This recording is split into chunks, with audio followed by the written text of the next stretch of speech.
I'm Andrew Shanley, and I'm 47. 47. And where are you from? My family's originally from Newcastle, but Yeah.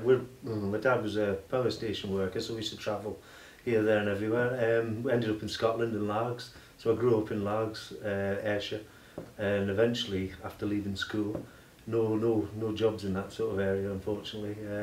Moved to Morecambe and managed to get started there. You know. Started running, well, when I was 39, I was speaking to my dad. He was just sat there at his kitchen table, and he told me my auntie had done the Great North Run.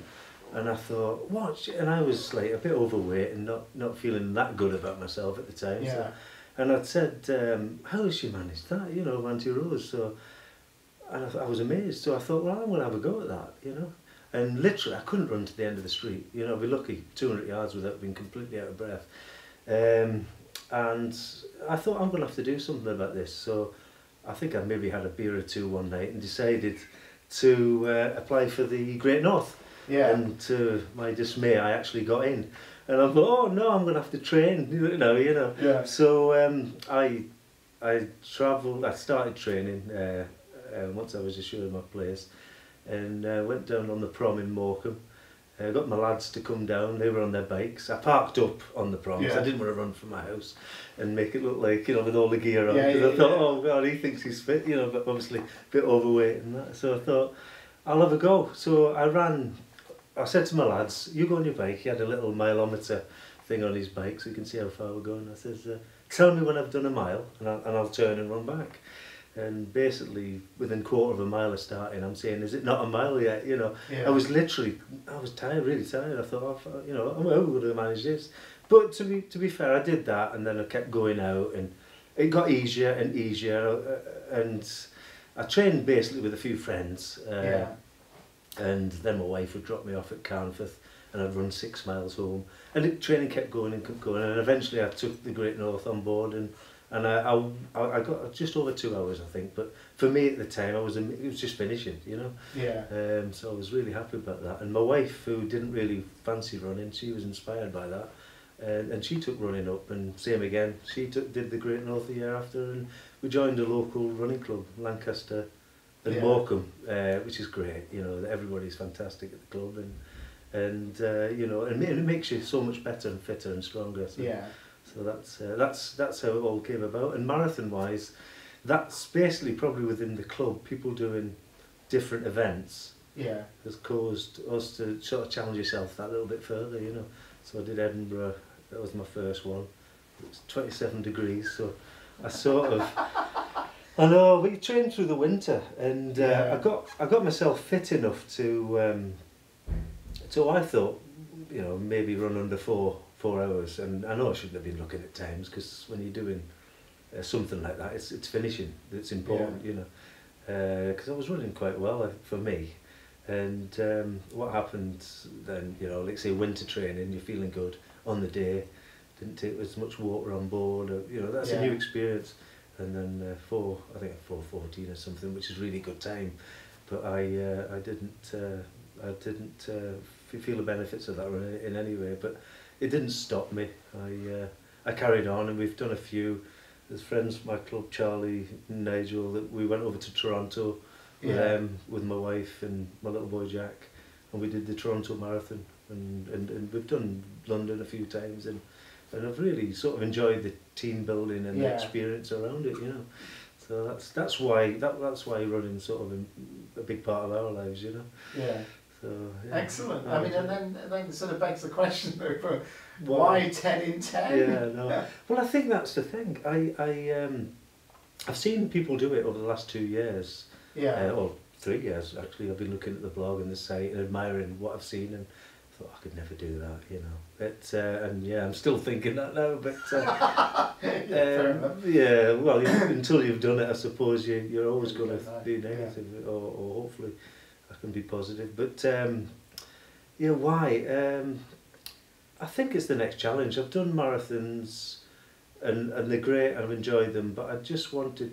I think because I've got my time that I wanted in a marathon under 4. I thought, what's the next challenge? To just keep doing marathons, or should I try for something ridiculous? This is a different kettle of fish really. It's an ultimate challenge really, and I thought to myself, well, just to get round and feel it, you know, and be a part of a team, and obviously the most important thing is to raise funds for the children and, you know, young people for Brathay would be great, you know. So that's one of the reasons why I thought let's have a go at this and let's see if I can Big do it. step up, isn't it? Oh yeah, definitely. You absolutely. know. Yeah. And then just talking a little bit about Brathay and the Brathay course. I mean, what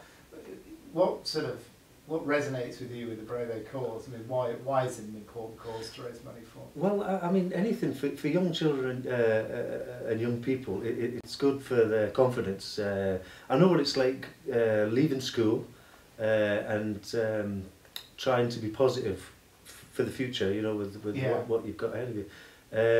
Because when I left school, there wasn't many opportunities. 75% unemployment. Etc. So I think as a youngster, if you're confident in your own ability, if you've had skills and team building and different opportunities, I think your future is going to be, your outlook for the future is going to be a lot better, you know, for each individual. So having someone like Brathay teaching and helping young people, I think it builds their confidence, and I think that's a good thing, you know. That's what I'd be looking at. You know. Yeah, absolutely. Couldn't agree more.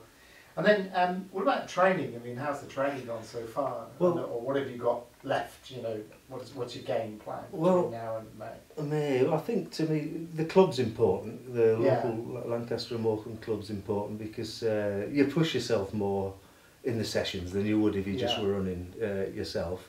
So I'll have to stick obviously and make sure injuries free, hopefully, because that would be a nightmare. I'd have to keep going and keep pushing myself, but just long runs, just keep getting out there and sort of, you know, feeling fitter, and obviously nutrition, trying to get the balance right. Yeah. And try and lose a few pounds if I can from less to take around with you. Yeah, that's right. Yeah, because I've got to admit, the less you carry, obviously the better you feel. You know, yeah, definitely. So yeah, just plenty, you know, getting out there, different 5 miles. Sort of alternate, you know, maybe 8 miles the next day, back speed sessions, and then maybe a long run at the weekends. And then eventually get to a point where I'll be doing maybe 2 long runs over a weekend, Saturday and a Sunday. But, you know, I'll have to gauge it really and pick up from the experience of other people, hopefully. Yeah, well, that's a good thought, absolutely. And then what about fundraising? How's that gone? Well, I've set it out now. Because I've got my own, I'm self-employed in air conditioning, so I've got a lot of contacts that I've been sort of pestering, if you will. Yes, which people are nice, you know, a lot of friends that are hopefully going to help as well, you know, promote and what have you. But yeah, basically just getting out, pestering people. My sister's going to help me. I think she's on about coffee mornings and raffles and different things, and you know, so there's lots of ideas there, and hopefully I can pick up a bit more from the people in the Brathay team to learn about the best ways of raising funds. But yeah, it'd be nice because we're doing it for a reason. This run, it's not just for self-satisfaction. It's for a good cause. You know? No, exactly. I mean, there's a couple of different sort of aspects. Yeah, definitely. So people don't realise. They keep thinking I'm just doing 10 marathons myself in 10 days, and my wife picked up on the point that. 10 marathons in what 10 days? I said, she's like, 1 here, 1 there. You know, because I said, you know, some people actually thought it was going to be just 10 days whenever. Yeah. I said, no, it's 10 days in a row, you know. Yeah. So it becomes a bit of a mouthful, as I say. 10 consecutive, 10 marathons in 10 consecutive days. Yeah. Well, it would be, yeah. So no, it's just getting people to know what we're going to try. Actually, I mean, you have to take the time to explain it. Yeah, that's right, yeah, definitely. Brilliant. And then what about looking forward to May? What are you most looking forward to? May finishing. Not just obviously. No, I'm looking forward to being obviously hopefully fit, injury free. To start it, meeting everybody, getting involved, and just being a good part of a good team, and obviously hope the fundraising goes as I would like. And to just get around and hope to see everybody sort of benefit and, you know, feel good about themselves and obviously finish. So I mean, that's the main thing, and just getting round. I don't think you can have a time in mind for something like that. I think you'd be daft to even think about times. It's just literally getting round and trying to raise the money. So that's, I'm looking forward to that. And having a holiday at the end of it. Yes, Yeah, you might need a holiday. I think so. But anyway, definitely. we'll see. And then again, just sticking on that theme of looking forward to May, if you could pick one word, right, which describes how you're feeling now when you look forward to it, what word would you choose? You're only allowed one, so it's a hard question. I was going to say wow, but is that a word? Yeah, it is. Yeah. Yeah, let's say wow, because that's it is. There's a wow factor involved with it, especially as I've met other people already this afternoon and gained a bit from their experience. You know, yeah, I think that would be it really. Wow.